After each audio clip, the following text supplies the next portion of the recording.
今天去苗店街南头修一台滚筒洗衣机，用户说脱水噪音大，异响。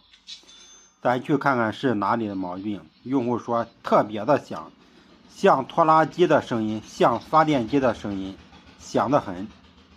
咱先试机，现在正在脱水。这确实挺响的，真像拖拉机的声音。用手用力晃动一下，洗衣机放得非常平稳，但是特别响，噪音真像拖拉机。声音确实像拖拉机一样。根据维修经验，咱判断是滚筒洗衣机里面的配重块出现了问题。滚筒洗衣机有2块配重块，上面一块，外筒前一块。咱打开看一下，上盖已经打开。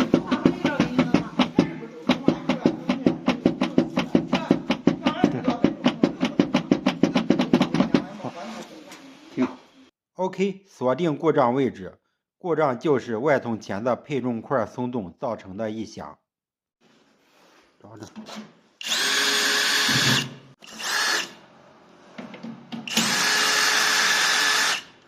这洗衣机有碰见好几个配重。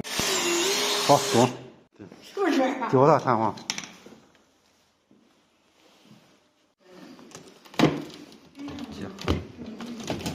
好，弄松。对。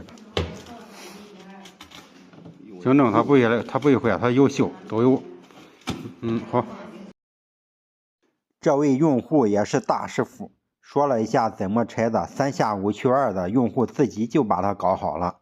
外筒前4颗螺丝钉紧一下，故障马上消失。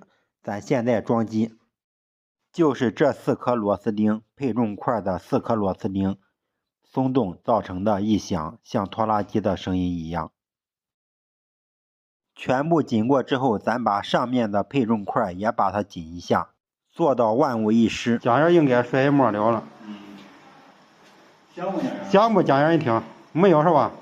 那 OK， 全部搞定，放衣裳试机无异响，这台洗衣机咱就完美修复了。